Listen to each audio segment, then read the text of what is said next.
Assalamualaikum warahmatullahi wabarakatuh. Kembali lagi kita di Titik Temu, menyambung cerita, menginspirasi harapan. Baik,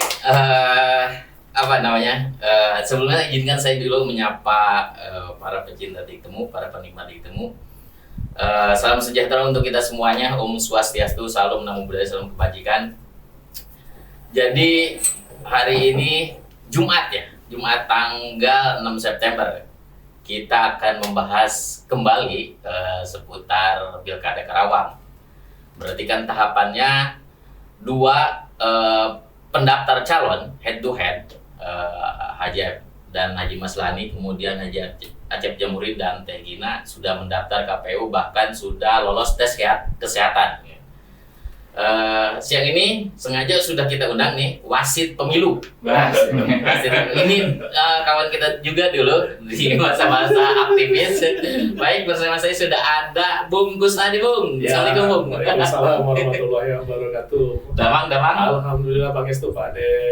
Istri keluarga sehat. Alhamdulillah. Bung, Siap. sebagai wasit pemilu nih. Ya. Mungkin ini aja sebelum kita bahas ke pilkada. Saya ingin mereview atau evaluasi penyelenggaraan pemilu tahun 2024 kemarin, khususnya tentang pileg. Kenapa pileg? Karena memang dari kacamata media kita khususnya bahwa banyak terjadi pelanggaran di pileg kemarin kan. Bung, pelanggaran pileg kemarin itu dari catatan Pak Bawaslu itu apa saja nih? Alhamdulillah ya.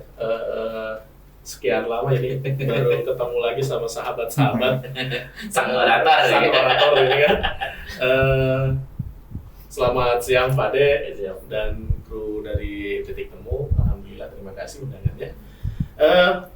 Kalau kita ngebahas pileg yang lalu, ya memang luar biasa, luar biasa, ekstra. Kita bekerja dengan sangat maksimal, bekerja dengan sangat penuh energi lah. Karena kenapa? Intrik dan budayanya gitu ya, intrik dan budayanya itu sangat luar biasa lah di dalam pileg yang lalu. Terkait dengan pelaporan, terus ada lagi juga temuan dari kita sendiri, gitu kan, dari tim-tim dari Panwascam, PKD adalah. Nah, memang yang paling fenomenal kan kemarin itu di pileg itu ya aksi kreatif teman-teman PPK gitu. Keterlibatan penyelenggara lah gitu.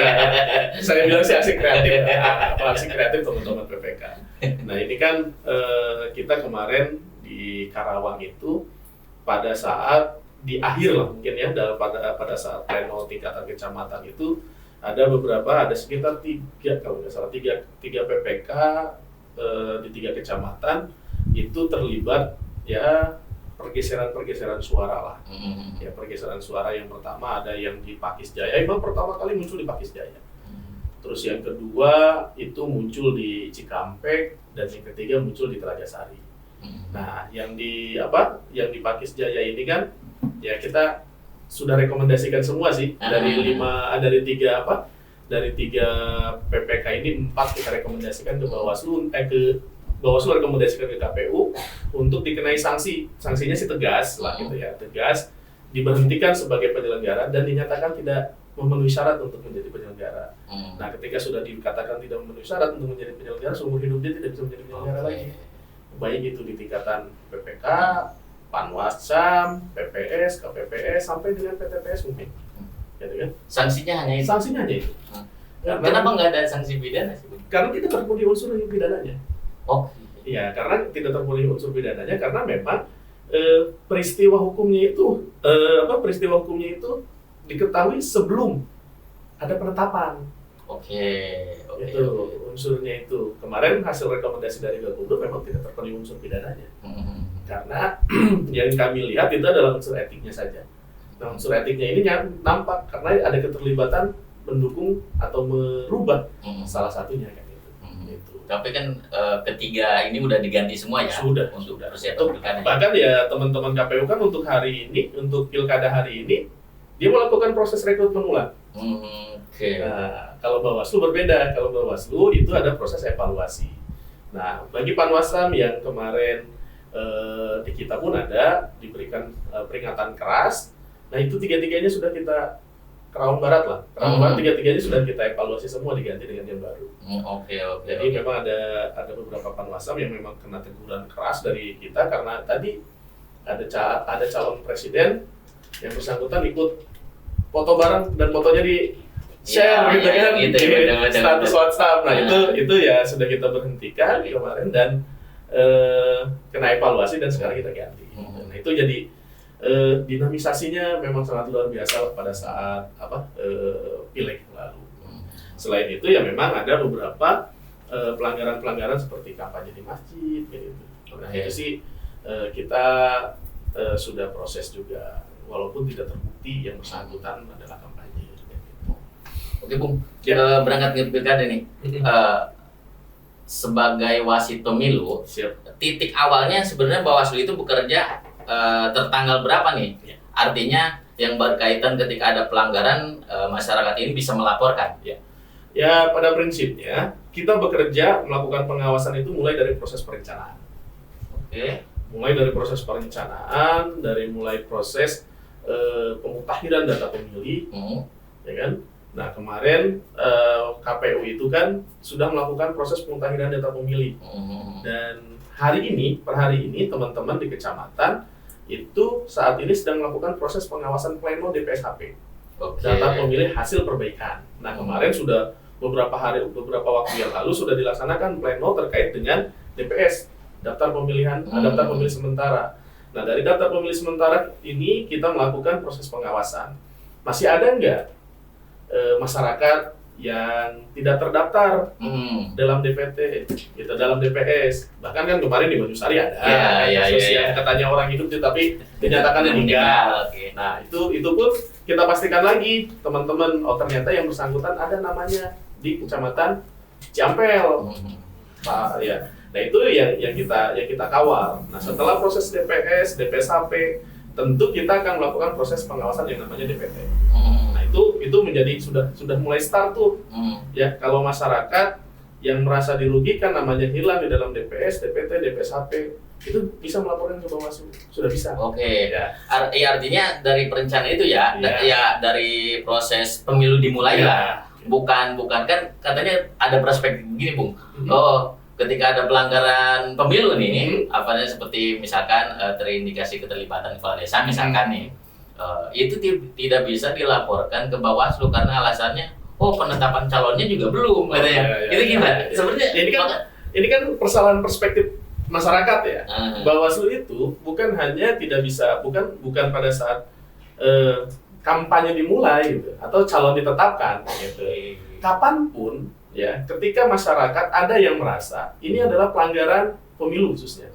Ya, tapi pelanggaran pemilu ini tahapannya tahapan apa? Nah, apakah tahapan kampanye kah? Apakah tahapan pemutahiran data pemilih kah?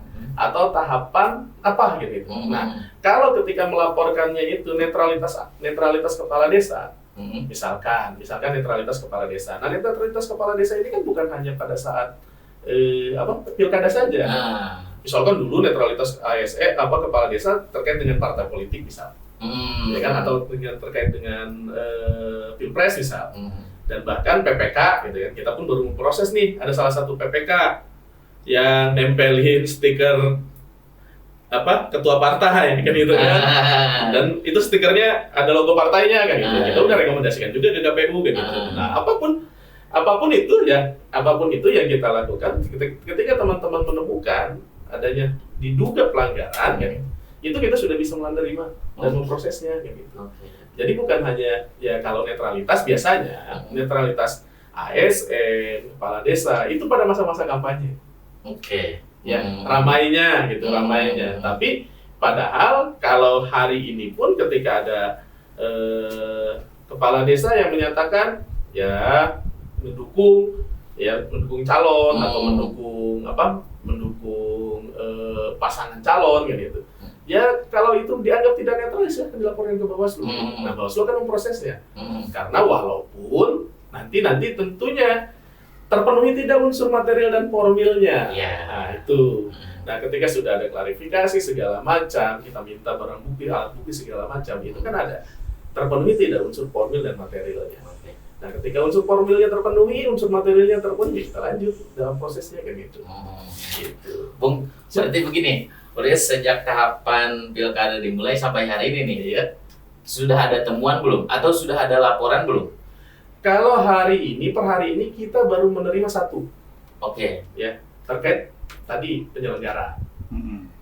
Terkait penyelenggara. Dari kelompok mana? Dari penyelenggara itu dari PPK. Oke. PPK itu dia pasang tadi di media sosial ya. Yang laporinnya siapa? Yaitu temuan. Oh, itu temuan bukan laporan ya? Bukan, karena yang bersangkutan memposting itu di media sosial di media sosial.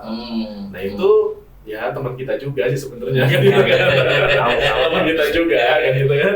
Tapi kan kita kalau sudah dalam masa tugas ini kan tidak bisa memandang teman, tidak memandang kawan dan tidak memandang kawan ya. Ketika itu kita anggap salah ya kita rekomendasikan. Dalam artian rekomendasikan pun kita harus berdasarkan kepada mekanisme peraturannya. Ya, mekanisme peraturannya seperti apa, halnya seperti apa, kayak gitu. Ini tentu menjadi salah satu objek kita lah untuk apa. Nah, makanya kita dalam proses bekerja, Bawaslu dalam proses bekerja berdasarkan kepada mekanisme dan peraturannya. Misal terkait dengan pemutahiran data pemilih. Dasarnya kita undang-undang PKPU gitu kan, PKPU nomor 7 tahun 2024. Nah, terkait dengan pemilih terkait dengan pendaftaran yang sekarang ada PKPU nomor 8 yang diganti dengan PKPU nomor 10. Nah, terkait dengan jumlah dukungan yang tadinya partai non parlemen tidak bisa mengusung, jadi tidak bisa mengusung, tiba-tiba ada putusan Mahkamah Konstitusi bisa mengusung kan gitu.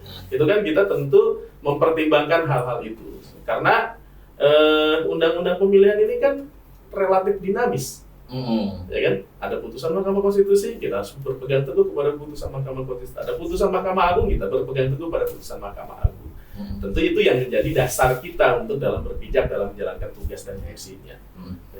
Bung, ini dulu Bung juga sempat ini nih membahas soal terutama yang hari ini ramai mungkin ada pelaporan dari kelompok Aceh Bina kan, di bawah komando parpol non parlemen sebagai pendukungnya yang melaporkan tentang mutasi yang kebijakan yang dilakukan oleh Bupati.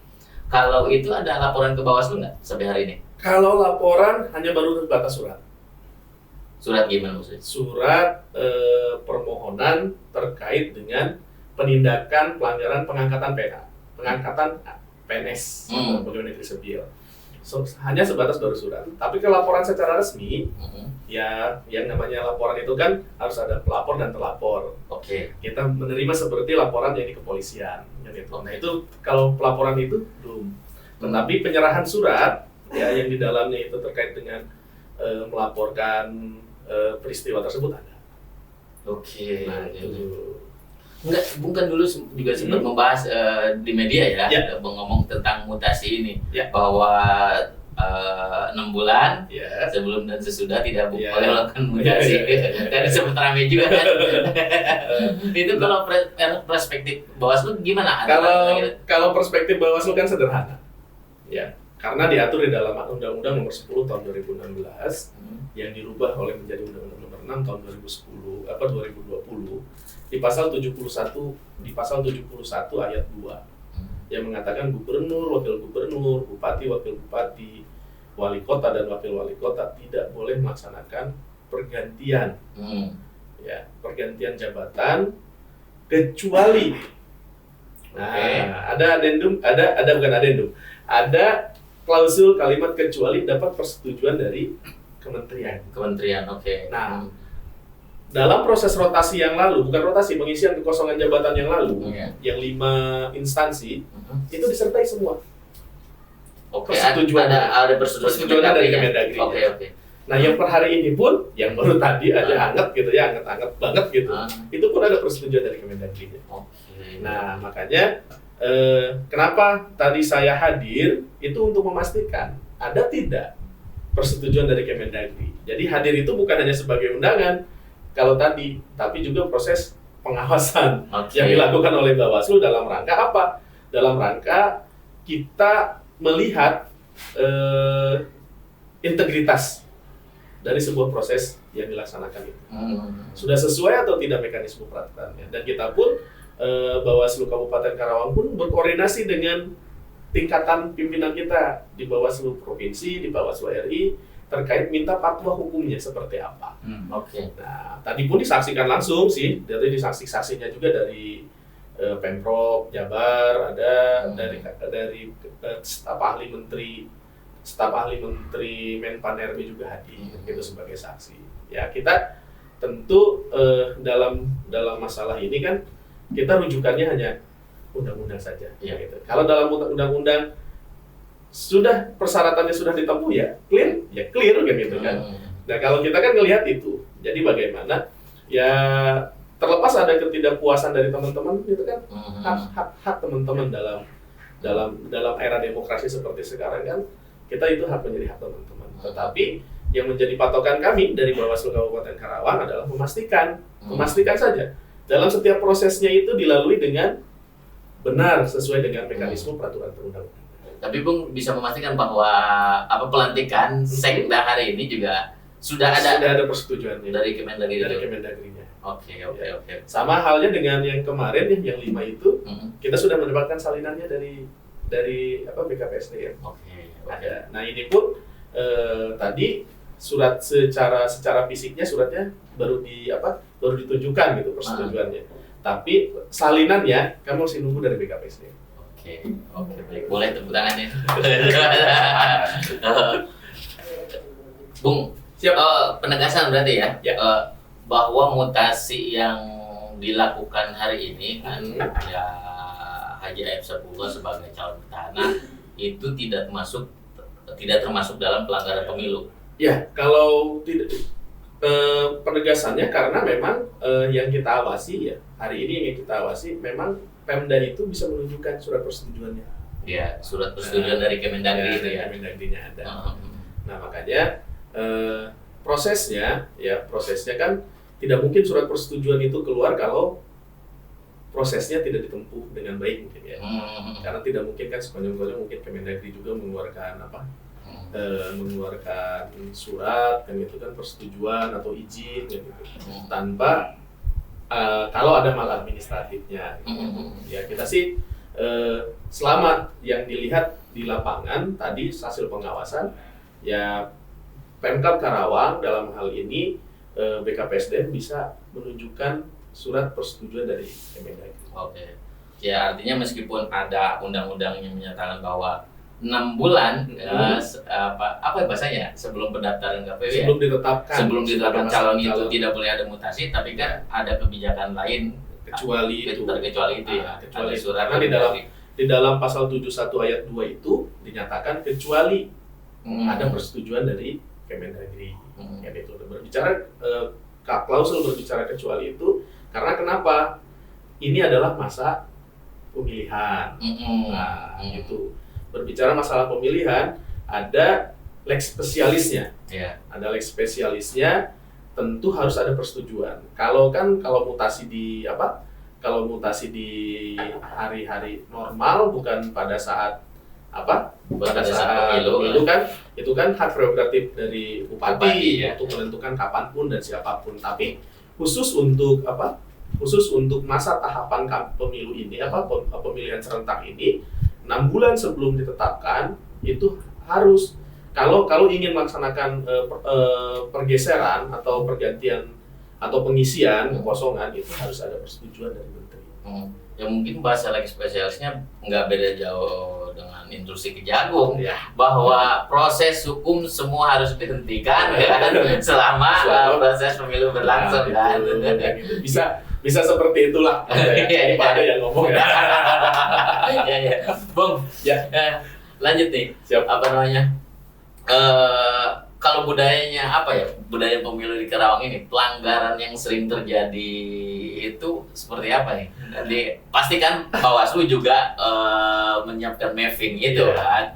Ya yang kita lihat sih dari kacamata media ya paling ASN, keterlibatan kades berpolitik praktis, kemudian yang sering banyak apa sih kampanye di rumah ibadah kan gitu misalkan kan gitu. Nah itu budaya di kita, budaya politik di kita memang ini harus sudah menjadi konsentrasi kita. Alhamdulillahnya setelah rilis indeks kerawanan pemilu kemarin, Kabupaten Karawang itu alhamdulillah normal. Dari semua tahapan.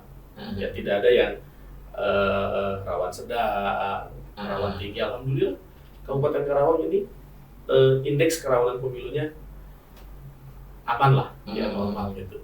Nah kalau biasanya sih pada momen-momen pilkada seperti sekarang ini kan ya memang tadi ya kerawanan-kerawanannya itu, pelanggaran-pelanggarannya itu tidak akan pernah lebih jauh dari itu. Memanfaatkan sarana ibadah. Kalau saya sih bukan hanya, kalau kami Bawaslu bukan hanya masjid mungkin. Ya gereja, wihara, kelenteng. Majelis taklim masuk nggak? Kalau majelis taklim itu kan tergantung wilayahnya di mana. Oke. Kalau masuk majelis taklim itu di wilayah sarana pendidikan, ya itu tidak boleh juga kan gitu. Oke. Tapi kalau majelis taklimnya itu ada di luar kan gitu, kalau kita menafsirkannya ya, terus kampanye di ya tadi tempat ibadah, tempat pendidikan, gitu. Terus head speech, Pak Ade kan udah lihat sendiri lah, Karawang ini kan udah anget-anget banget lah gitu ya, udah anget-anget banget kayak gitu ya. Tapi mudah-mudahan masyarakat Karawang adalah masyarakat yang cerdas. Dalam artian masyarakat yang cerdas itu adalah masyarakat yang bisa memfilter mana isu hoax gitu kan, dan mana isu head speech gitu kan, mana isu sara. Kalau kami sih dari Bawaslu berharapnya gini, ya pilkada pemilihan bupati itu 5 tahun sekali. Tapi kita bersaudara dan berkarawang sekarang dan selamanya. Itu yang paling penting. Jangan gara-gara pilkada ini meretakkan hubungan persaudaraan kita gitu. Karena kalau saya melihat bahwa pemilu, pilkada itu harus menjadi sarana integritas bangsa. Harus menjadi sarana integritas bangsa, sarana untuk mempersatukan, mempereratkan nilai-nilai kebangsaan. Bukan malah menjadi sarana untuk permusuhan. Kalau menjadi sarana permusuhan untuk apa ada pilkada dan ada pemilu gitu kan. Nah ini kalau merujuk ke sana ya, kalau kita melihat historical Karawang, sejarah Karawang mulai dari sejarah zaman kerajaan Tarumanegara, Pajajaran sampai dengan zaman pra kemerdekaan dan pasca kemerdekaan, kita tidak pernah terpecah. Hanya satu kan, Kristus 97 itu mengoyak nilai-nilai persaudaraan kita, dan itu mudah-mudahan pilkada hari ini pun ya saya merasa yakin masyarakat Karawang adalah masyarakat yang cerdas, masyarakat yang terdidik, masyarakat yang mampu melihat mana sebuah kebenaran dan mana yang bukan kebenaran. Bung, ini nih, head to head ini pertama kali terjadi di pilkada. Ya lumayan hangat-hangat juga lah gitu bahasanya kan, sampai hari ini pun kan, terutama di media sosial karena tim saya setelah perdebatan terjadi. Banyak juga lah publik yang memprediksi bahwa head to head ini nanti di akhir nih akan banyak laporan, baik dari tim A maupun tim B tentang pelanggaran pemilu.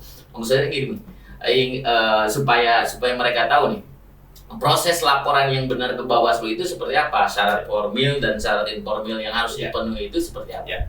Kalau kami dari Bawaslu itu akan memproses sebuah laporan yang memenuhi syarat formil dan material. Dalam artian memenuhi syarat formil dan material itu, yang namanya pelapor itu, yang namanya pelaporan itu ada pelapor, ada terlapor. Nah pelapor itu datang ke kantor Bawaslu, melaporkan secara resmi. Ya, mulai dari menunjukkan KTP sebagai pelapor, menceritakan kronologis kejadiannya seperti apa, gitu. Terus yang dilaporkannya siapa, pelapornya itu apa khusus untuk tim ses kan atau bisa masyarakat umum Bisa juga? masyarakat umum, siapapun. Jadi yang namanya pelapor itu pertama warga negara Indonesia yang sudah mempunyai hak pilih, Oke. ya kan? Peserta pemilu atau peserta pemilihan. Nah, gitu kan. Nah, itu ya yang menjadi pelapor. Oke. Jadi warga negara Indonesia yang sudah mempunyai hak pilih. Yang kedua adalah pasangan calon Oke. atau tim pasangan calon, siapapun. Kalau sudah berbicara warga negara Indonesia, siapapun bisa melaporkan ketika dia melihat adanya pelanggaran pemilu. Oke. Nah, tentu dalam saat melaporkan itu ada barang bukti yang dibawa. Oke. Nah, itu kan akan terpenuhi nih syarat formilnya. Ada pelapor, terlapor membawa alat bukti, Oke. gitu kan, dan menyerahkan KTP kayak gitu. Nah, itu kan nanti terpenuhi syarat formil yang namanya syarat formil. Nah, syarat materialnya pasal mana sih yang dilanggar gitu. Oke. Nah, itu.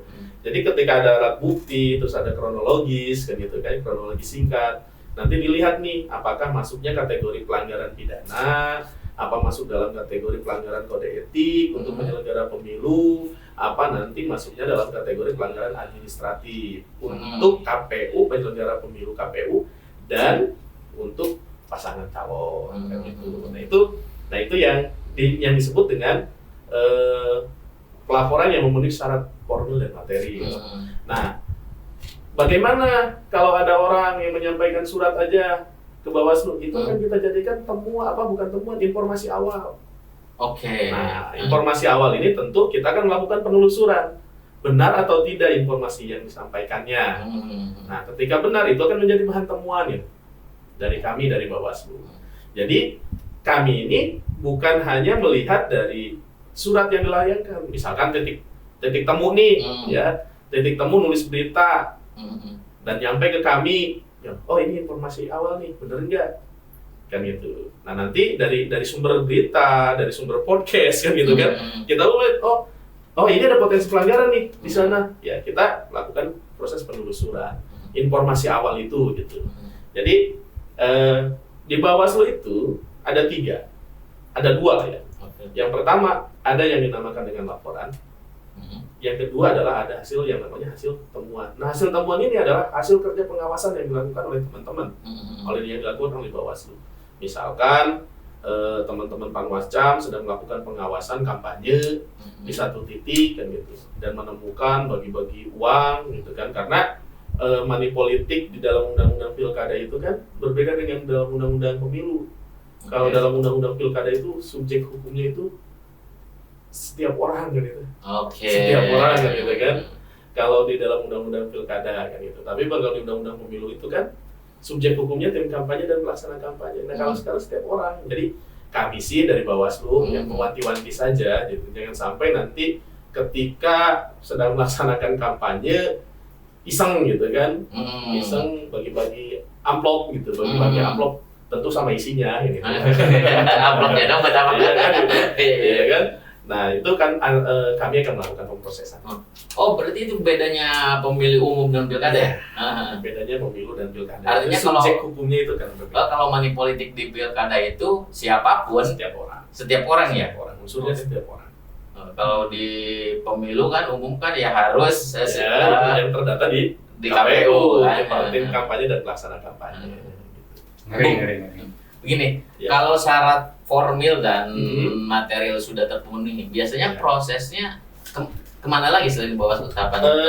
Kita kan misalnya gini, dari setiap laporan itu kan kita ada batas waktu. Oke. Ya, ada batas waktu 7 hari. Ya, hari 7 hari untuk melakukan penanganan tersebut. Nah, setelah memenuhi syarat formil dan material, maka itu diregistrasi. Dilakukan proses, kalau administrasi itu ada proses, nanti ada proses adjudikasi namanya. Nah, ketika ada proses adjudikasi, diputuslah oleh Bawaslu apakah terbukti atau tidak. Ya, kalau dianggap tidak memenuhi syarat formil dan material, ya itu dihentikan. Oke. Itu dalam prosesnya. Nanti beda lagi kalau pidana. Kalau pidana nanti teman-teman sentra Gakumdu yang bergeraknya. Oke. Kita hanya mempunyai satu kewenangan saja, penanganan sengketa ya sengketa proses pemilu tentunya, bukan sengketa hasil. Kalau sengketa hasil tetap adanya di Mahkamah Konstitusi kan itu. Tapi kalau sengketa proses itu kita. Misalkan sekarang nih dari 2 calon, tiba-tiba KPU menetapkan ada calon yang tidak lolos satu kan itu. Nah, calon yang tidak lolos itu bisa mengajukan permohonan sengketa ke Bawaslu. Tentu dilakukan dengan proses adjudikasi namanya. Ada yang namanya proses adjudikasi. Nah, proses adjudikasi ini ya sama persidangan, lakukan persidangan gitu. Ketika tidak puas, maka ada putusan lain kan gitu. Mengajukan petun kemana kan gitu. Bung, Gitu.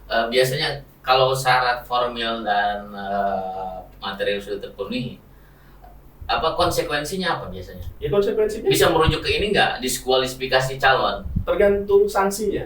Oke? Ya misalkan tadi nih, ya misalkan tadi yang mutasi, ya kan, yang mutasi nih, misalkan yang mutasi, ketika itu ketika itu terpenuhi unsur formil dan materialnya, ada sanksi di ayat 6-nya, itu kan di pasal 71 ayat 6-nya itu ada Apa itu? sanksinya adalah pencoretan sebagai calon, Diskualifikasi. Jadi memang pada prinsipnya setiap apa yang dilakukan, contoh lagi gini, dulu waktu verifikasi faktual partai politik dulu, ya waktu pemilu, kebetulan saya waktu itu di IC sebagai Koordit Hukum dan Penyelesaian Sengketa di Bawaslu Kabupaten Karawang. Nah, pada saat itu KPU melakukan verifikasi administrasi itu dengan cara video call. Oke. Padahal tidak diatur di dalam PKPU-nya, belum diatur di PKPU-nya. Nah, dicegah, tapi tetap dilakukan kan gitu. Nah, makanya waktu itu Koordit penindakan pelanggaran, ya waktu itu penindakan pelanggaran dan data informasi itu Pak Roni kalau nggak salah. Pak Roni itu mengajukan pelanggaran administrasi karena ada proses yang dilanggar, karena tidak ada di dalam aturan tapi dilakukan dengan dalih efektivitas, dan itu kan nggak boleh. Nah, makanya diproses di sidang di Bawaslu Provinsi Jawa Barat, dan dinyatakan KPU Kabupaten Karawang bersalah waktu itu karena melakukan peristiwa hukumnya sudah terjadi gitu. Nah, makanya kalau Bawaslu itu kan bagaimana sesuai dengan regulasinya saja gitu. Kalau regulasinya itu mengatur ya kita jalankan. Kalau tidak, sama halnya ketika kayak sekarang nih, misalkan kayak sekarang terkait dengan pengumuman hasil DPS, itu kan di pasal 34 gitu. Di pasal 34 ada wajib dipasang di TPS gitu kan, di RT RW gitu. Tapi teman-teman KPU menggunakan KPT, aturan barunya gitu kan, ada muncul KPT-nya setelah PKPU ada KPT. Nah, di KPT itu ada kalimat dan atau. Nah, itu tetap bisa dilaksanakan di kantor desa gitu. Nah, itulah fenomena pemilu ini unik gitu. Kenapa saya bilang unik? Setiap saat, setiap tahapan muncul aturan gitu. Ya, aturan yang baru ya. Terus ketika tadi saya bilang, ketika pemutahiran data pemilih ada PKPU 7 gitu kan. Terus ketika pendaftaran ada KPT 8, ada PKPU 8, diganti PKP 10, ada lagi KPT 1090 kayak gitu kan, sebagai juknisnya. Nah, itu kita setiap saat baru gitu. Jadi harus nggak bisa diem nggak membaca kayak gitu kan gitu. Jadi harus terus update gitu informasi itu. Nah, itulah uniknya jadi penyelenggara pemilu, kita harus update aturan yang muncul setiap tahapan. Ya makanya hati-hati nih untuk para tim ses dan relawan nih, karena undang-undang ya tadi kan, pemilihan umum itu berbeda dengan pilkada kan. Kalau pilkada memang subjek, terutama tentang money politik, subjeknya bisa semua orang. Jangan sampai jagoan Anda tidak tahu apa-apa, tiba-tiba Anda tidak sadar membagikan uang ke masyarakat. Jangan sampai kelakuan karena pribadi jagoan Anda tercoret sebagai kandidat, gitu ya. Yang lebih hati-hati. Bung, saya ingin mendalami tentang keterlibatan ASN, kepala desa. Pelanggaran biasanya pelanggaran seperti apa yang artinya yang bisa dinyatakan itu pelanggaran? Karena kan misal kayak begini, ada kepala desa misalkan hanya pasang di status WhatsApp gitu, misalkan pasang status WhatsApp atau di Facebook kan gitu, ataukah dia memang harus terlibat langsung misalkan di lapangan mengkampanyekan salah satu calon gitu kan, yang disebut pelanggaran di mana?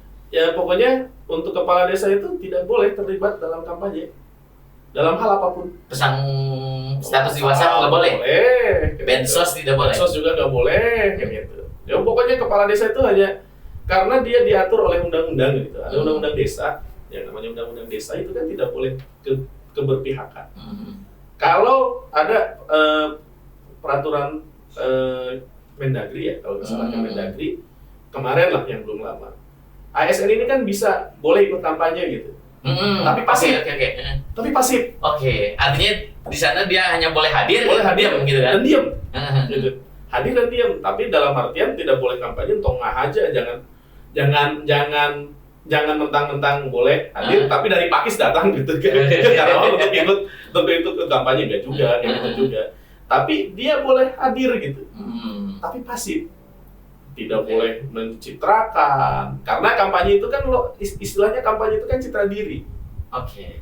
Ya, ada yang namanya citra diri dalam kampanye itu. Yang namanya citra diri itu menyampaikan visi dan misi, gitu kan?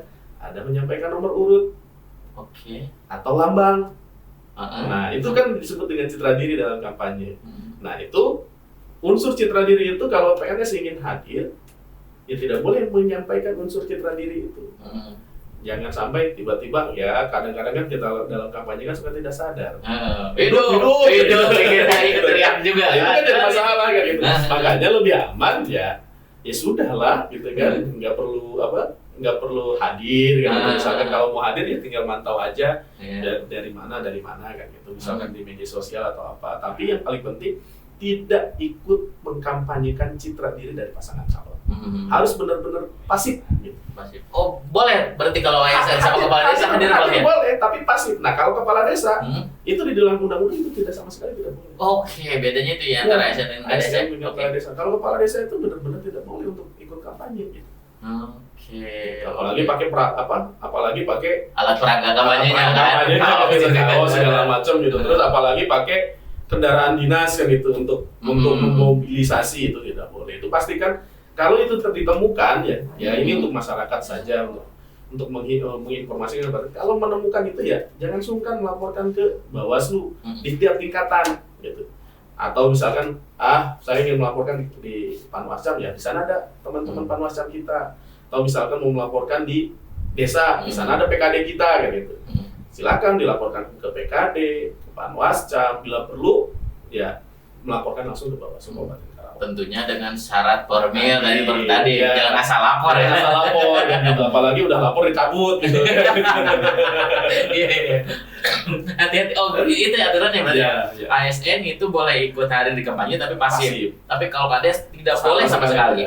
Ya, makanya saya menghimbau kepada kepala desa hati-hati gitu kan. Walaupun ya kita bisa lihatlah pilihan politik seseorang kita kan tidak bisa membatasi. Ya kan? Pilihan politik seseorang kita tidak bisa membatasi, tapi salurkan pilihan politik itu pada tanggal 27 November di bilik suara. Kan? Itu yang paling aman kan. Oke. Bung, saya juga ingin mendalami persoalan ini. Aturan mengenai calon khususnya petahana dan anggota DPRD. Kan kita tahu bahwa calon petahana ya Ajaib kan sebagai bupati, dan di pihak Ajam juga ada Teh Gina kan. Berarti kalau kapan dia harus cuti itu? Kalau calon petahana? Kalau calon petahana itu 7 hari sebelum penetapan udah wajib cuti di luar tanggungan. Oke. 7 hari ya? 7 hari sebelum penetapan calon. Penetapan calon itu sudah harus mengajukan cuti di luar tanggungan. Nah, kalau bahasanya cuti ya, bukan berhenti ya? Cuti. Oke. Nah, kalau anggota dewan itu wajib mundur. Wajib mundur. Makanya nggak tahu nih. Sama aturannya 7 hari sebelum penetapan calon atau gimana? Kalau wajib mundur itu ya, anggota dewan itu wajib mundur pada saat mendaftarkan diri. Sudah harus mengajukan pengunduran diri pada saat mendaftarkan diri. Dibuktikan dengan apa? Surat tanda terima. Sama kayak kemarin lah Bupati Bu Seli kan wajib mundur kan gitu sebelum ditetapkan gitu. Nah, pada saat penetapan pasangan calon itu sudah ada keluar surat persetujuan pengunduran dirinya. Oke. Untuk calon terpilih. Oke, kalau bupati 7 hari sebelum penetapan calon. Itu udah harus mengajukan cuti. Penetapan calon kemudian kan udah pembagian nomor urut di sana. Nah, nanti penetapan calon tanggal 22, pembagian nomor urut nomor 23 itu kan langsung masa kampanye. Nah, pada masa kampanye itu cuti posisinya. Oke. Itu. Karena masa kampanye itu kan sampai dengan masa tenang. Oke. Nah, itu kan sudah harus cuti. Beda dengan Di masa tenang dia masih cuti atau boleh kembali? Sudah balik lagi. Sudah balik lagi. Sudah balik lagi, masa tenang itu sudah menjabat lagi sebagai bupati. Pembatasan cutinya hanya di masa kampanye sampai masa kampanye. Masa kampanye selesai. Masa tenang, terus kemudian masa pencoblosan Ya masih bupati. masih bupati Masih juga. bupati. Artinya setelah pencoblosan beliau ini bisa aktif kembali menjadi bupati. Masih aktif kembali menjadi bupati sampai dengan masa jabatannya berakhir. Oke, siap. Itu bedanya kan. Ini aturan baru atau memang pilkada sebelumnya juga Di begitu? pilkada sebelum seperti itu. Ya. Nanti ini pun kita sampai saat ini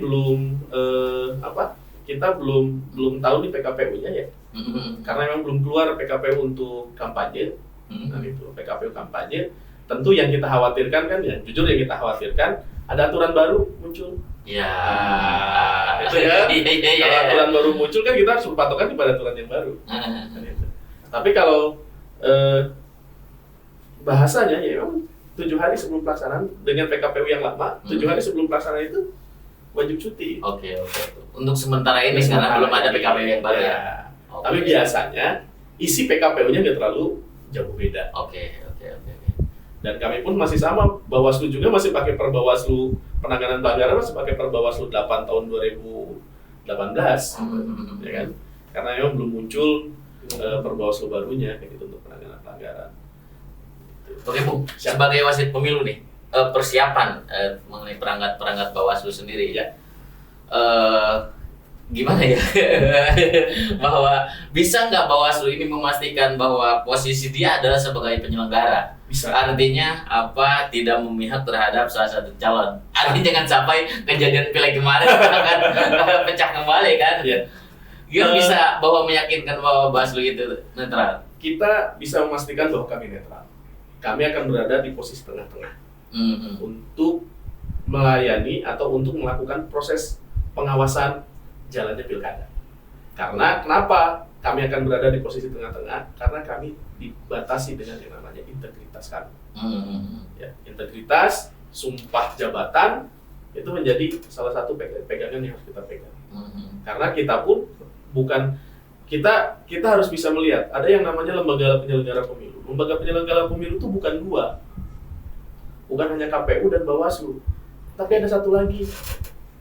Ini adalah malaikat maut bagi penyelenggara pemilu. Iya. Ada namanya DKPP. Iya, DKPP. Dewan Kehormatan Penyelenggara Pemilu. Nah, ini kita penyelenggara pemilu menyebutnya DKPP ini malaikat maut. Yang bisa mencabut. Karena Bawaslu sebagai pengawas ternyata masih ada yang diawasi lagi. Dia mengawasi lagi kita gitu kan. Nah, itu yang menentukan nasib hidup gitu ya. Hidup dan tidaknya Bawaslu kan. Kita ketika kalau kita sudah tidak bisa berada di posisi tengah-tengah, ya kita yang akan karir penyelenggara pemilunya ya yang akan dicabut oleh DKPP itu gitu. Makanya kami memastikan, Bawaslu memastikan semua perangkat badan ad hoc kita akan berada di posisi yang netral. Oke, untuk perangkat sendiri, kalau Bawaslu itu ada berapa komisioner berarti? Di Bawaslu itu ada 5. Oke, kalau di tingkat PPK? Tingkatan kecamatan itu ada yang namanya Panwascam, itu 3. Oke. Di tingkatan desa, di tiap-tiap desa itu ada yang namanya PKD atau pengawas kelurahan dan desa. Itu ada 1 di tiap desa. Nah, nanti di tingkatan TPS ya itu ada yang namanya pengawas tempat pemungutan suara. Per TPS juga nanti ada ada pengawas di tiap-tiap TPS. Nah, itu dari mulai atas sampai ke bawah itu dipastikan satu komando. Satu komando untuk memposisikan diri netral dalam pelaksanaan pilkada yang akan datang. Oke, siap. Boleh tepuk tangan. Kerasa ini udah hampir 1 jam. Bung, Ya, terakhir mungkin saya ingin berikan kepada Bung untuk closing statement. siap. Apa ya? Closing statement ya mungkin himbauan lah ya. Ya. Himbauan untuk para calon, Ya. himbauan untuk para tim ses. Ya. Karena kan seperti yang Bung tadi kan, hati-hati nih kalau undang-undang pilkada berbeda dengan pemilihan umum kemarin kan. Dan mungkin ya himbauan untuk masyarakat lah gitu kan, tentang karena ini head to head lagi balik lagi Iya. karena ini head to head. Gila Bung, silakan Bung.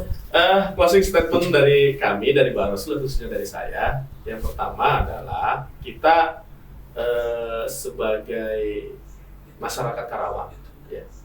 Sebagai masyarakat Karawang tentu kita menginginkan pemimpin yang memang benar-benar pemimpin yang berkualitas, yang mampu memikirkan pemikiran besar bagaimana Kabupaten Karawang ini menjadi kabupaten yang baldatun thayyibatun wa rabbun ghafur. Itu hal yang paling global. Yang kedua, ya, kami hanya menghimbau kepada seluruh pasangan calon, ya, ada 2 pasangan calon nih, ya, untuk tetap mengutamakan nilai-nilai persaudaraan, nilai-nilai kekarawangan, ya, nilai-nilai persaudaraannya itu yang paling penting. Tentu yang paling utama itu ke bawah, ya kan? Calonnya sudah, kalau ke bawahnya itu masih intrik dan panas gitu kan, ini yang harus diredam oleh secara bersama-sama, baik oleh partai politik, tim sukses gitu ya, basis masanya, itu kita harus tetap tadi mengutamakan nilai-nilai persaudaraannya. Sudahlah, tidak perlu hate speech gitu kan, hoax gitu kan, terus isu sara itu sudah tidak boleh dilaksanakan di Karawang, karena tidak ada ceritanya. Karawang ini punya sejarah, ya, sejarah Karawang ini sangat luar biasa. Makanya harapan saya sebagai Ketua Bawaslu Kabupaten Karawang, pilkada atau pemilihan bupati dan wakil bupati itu momentum 5 tahunan. Tetapi nilai-nilai persaudaraan itu akan terus selamanya. Nilai-nilai kekarawangan itu akan terus selamanya ada di kita. Sampai kita meninggal pun kita masih orang Karawang. Ya kan? Jangan sampai karena pilkada mengoyak nilai-nilai persaudaraan yang itu. Dan untuk masyarakat, ya, jangan terkecoh dengan amplop dan isinya. Kalau sudah terkecoh dengan amplop dan isinya, 5 tahun ke depan, ya, 5 tahun ke depan itu jangan harap pembangunan akan berjalan di Kabupaten Karawang dengan baik. Ya, kami meminta pilih sesuai dengan hati nurani, pilih dengan visi dan misinya, pilih dengan ide dan gagasannya untuk membangun Karawang menjadi kabupaten yang baldatun thayyibatun wa rabbun ghafur. Itu saja. Terakhir mungkin hati-hati pelanggaran pemilu. Hati-hati pelanggaran pemilu gitu. Karena masyarakat, siapapun masyarakat, dimanapun masyarakat, seluruh masyarakat Kabupaten Karawang bisa melaporkan dugaan pelanggaran pemilihan yang ada di Kabupaten Karawang. Kami mengajak masyarakat untuk menjadi pengawas partisipatif. Yang namanya pengawas partisipatif adalah masyarakat mengawasi masyarakat. Itu yang paling penting. Ya, terima kasih. Coba Bung. Siap, boleh. Luar biasa ini. Boleh Bung, sudah ada di titik temu. Aduh. Kapan-kapan boleh kita undang lagi ya? Bangga dengan Ya tentunya ketika ada isu seperti itu. Bung, salam sama teman-teman di Bawaslu, sama keluarga juga ya. Siap. Sehat Makasih, selalu. terima kasih. Ini sudah terima kasih dari kami sudah hadir di Tikum ya. Siap. Atur nuhun. Demikian perbincangan kita dengan Ketua Bawaslu Karawang, Bung Kusnadi. Kita akan berjumpa lagi di titik temu berikutnya. Salam.